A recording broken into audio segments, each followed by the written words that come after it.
నెల్లూరు జిల్లా కావలి నియోజకవర్గం కావలి పట్టణంలోని వైఎస్ఆర్సీపీ పార్టీ కార్యాలయంలో విలేకరుల సమావేశంలో వైసీపీ పట్టణ ఉపాధ్యక్షురాలు వెంగళ్లశెట్టి కళ్యాణి మాట్లాడుతూ మాజీ ఎమ్మెల్యేపై అనుచిత వ్యాఖ్యలు చేసిన టీడీపీ నేతపై విమర్శలు చేశారు.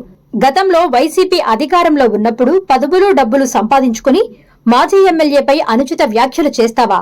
ఎన్నికల ముందు తెలుగుదేశం పార్టీలో చేరిన నువ్వు, రంగా పేరు చెప్పుకుని కాపులను మోసం చేసిన నువ్వు మాజీ ఎమ్మెల్యేపై అనుచిత వ్యాఖ్యలు చేస్తావా?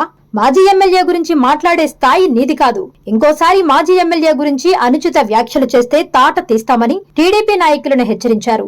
రాబోయేది జగనన్న ప్రభుత్వమని, ఇక్కడ రామిరెడ్డి ప్రతాప్ కుమార్ రెడ్డి భారీ మెజారిటీతో గెలవడం వాస్తవమేనని, అధికారంలోకి వచ్చిన తర్వాత మీ అరాచకాలన్నింటికీ మీరు మూల్యం చెల్లించుకోక తప్పదని ఆమె హెచ్చరించారు. అనంతరం మాజీ ఎమ్మెల్యేపై అనుచిత వ్యాఖ్యలు చేసిన వారిపై వగటవ పట్టణ పోలీస్ స్టేషన్లో వారు ఫిర్యాదు చేశారు. నిన్న కొంతమంది ప్రెస్ మీట్లో మాట్లాడారు. ఒకడు మాట్లాడాడు బఫును, మా ఎమ్మెల్యే గారిని బఫున్ అని మాట్లాడాడు. నువ్వు ఎక్కడి నుంచి ఎక్కడికి వెళ్ళావో ఒకసారి ఆలోచించాలి.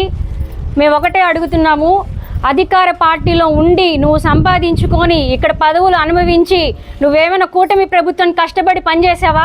అక్కడ ప్రెస్ మీట్లో కూర్చొని నువ్వు మాట్లాడడానికి నీకు ఏం అర్హత ఉందని మాట్లాడుతున్నావు నువ్వు? ఈరోజు మేము అడుగుతున్నాము, అధికార పార్టీలో ఉండి నువ్వు పదవులు అనుభవించి ఇక్కడ నువ్వు సంపాదించుకొని ఎలక్షన్ ఉందనగా 1 నెల 20 రోజుల ముందు నువ్వు పార్టీలోకి వచ్చి రంగా గారి విగ్రహము, రంగా గారి పేరు చెప్పుకొని కాపుల్ని మోసం చేసి నువ్వు పార్టీలోకి వచ్చి ఈరోజు నువ్వు ఒక్కడివే అనుభవిస్తున్నావు. మిగతా కాపులు ఏరి, మా వాళ్ళందరూ ఏరి. మీరు మీ కాపు ఆడపడిచికి అన్యాయం జరిగితే నువ్వు మాట్లాడావా? మీ ఎమ్మెల్యే గారిని ప్రశ్నించావా? నువ్వు అక్కడ కూర్చొని మా ఎమ్మెల్యే గారు దేవుడు, మా ఎమ్మెల్యే గారు అని మాట్లాడుతున్నావు. నువ్వు మాజీ ఎమ్మెల్యే గారు 10 సంవత్సరాలు ఎమ్మెల్యేగా ఉన్నారు అంటే ఆయన మంచితనము, ఆ గొప్పతనము మేము లైవ్లో తెలుసుకున్నాము. ప్రజలందరూ మాతో పాటు మోసపోయారు. ఈరోజు అందరూ తెలుసుకున్నారు. ప్రతి ఒక్కరు మాజీ ఎమ్మెల్యే గారు కావాలని కోరుకుంటున్నారు. నువ్వు మాట్లాడుతున్నావు, నీ స్థాయి ఏంది? నువ్వు ఎక్కడి నుంచి వచ్చావు? నువ్వు ఎమ్మెల్యే గారిని పట్టుకొని బఫూన్ గిఫూన్ అని మాట్లాడుతున్నావు. తాట తీస్తామేమనుకుంటున్నావో నువ్వు? కాపుల్ని అడ్డం పెట్టుకొని రంగా గారి విగ్రహం అని చెప్పుకొని నువ్వు అధికారంలో చలామణి అవుతున్నావు.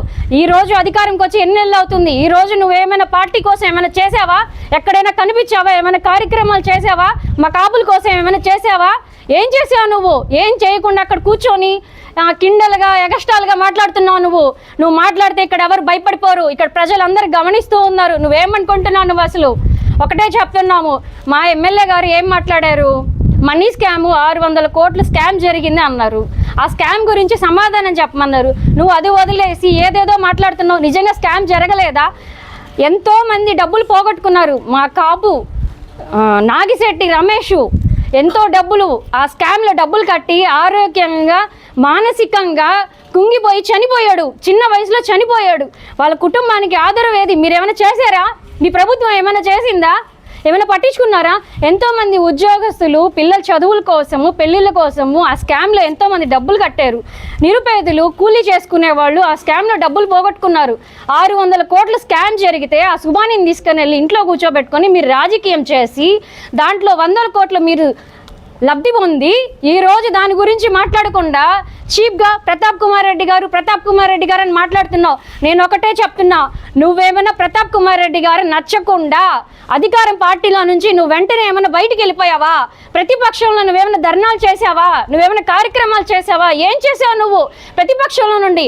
ఆ రోజు ప్రతాప్ కుమార్ రెడ్డి గారి గురించి నువ్వు ఎందుకు మాట్లాడలేదు?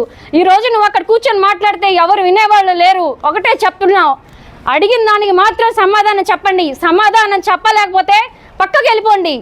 మీ ఇష్టం వచ్చినట్టు ప్రెస్ మీట్ల ముందు కూర్చొని కానీ మాట్లాడితే ఒక్కొక్కటి తాట తీస్తామనుకుంటున్నాం. ఏమనుకుంటున్నారు? అక్రమంగా గ్రావెల్ జరుగుతుంది. మొన్న రీసెంట్గా ఉదయగిరి బ్రిడ్జి మీద టిప్పర్ లారీ మీద గురు రాఘవేంద్ర అని టిప్పర్ లారీ గ్రావెల్ది తీస్తుంటే యాక్సిడెంట్, అదంతా రోడ్ అంతా ఇది జరిగింది. ఆ సమయంలో వెహికల్స్లో వెళ్ళే వాళ్ళు లేరు, ఫుట్పాత్ మీద పడుకునే వాళ్ళు లేరు. అదే కనుక ఉండుంటే ఆ సమయంలో ప్రాణ నష్టం జరుగుంటే ఎవరు చేసేవాళ్ళు? కళ్ళు కనిపించట్లేదా నీకు? అక్రమంగా గ్రావెల్ జరుగుతుంటే నీ కంటికి ఏం కనిపించట్లేదా? దీని గురించి మాట్లాడకుండా 14 కోట్లు ఇదంటారు అదంటారు నిరూపించమని మా ఎమ్మెల్యే గారు సవాల్ విసిరారు కదా, దాని మీద మాటలు చెప్పండి. దీని మీద మీరేం మాట్లాడకుండా మీ ఇష్టం వచ్చినట్టు కూర్చొని ప్రతాప్ కుమార్ రెడ్డికి టికెట్ లేదు, మెజార్టీ రాదు, ముందు మీ సంగతి మీరు చూసుకోండి. ఆయన ప్రజల మనిషి, ప్రజానాయకుడు, ప్రజల సమస్యల కోసం బాగా లేకుండా అంత పెద్ద సర్జరీ జరిగితే బైపాస్ సర్జరీ చేసుకొని రెస్ట్ తీసుకొని ఇంట్లో ఉండొచ్చు. కానీ ప్రజలు ఆయన కోసం నిలబడ్డారు, నాయకులు కార్యకర్తలు ఆయన కోసం ఎదురు చూస్తున్నారని చెప్పి త్వరగా కోలుకొని ప్రజల కోసం వచ్చి ప్రజల గురించి మాట్లాడుతుంటే ఒక గౌరవం లేకుండా ఒక మాజీ శాసనసభ్యుల గురించి మీ ఇష్టం వచ్చినట్టు మాట్లాడుతున్నావు. నీ స్థాయి ఏంది?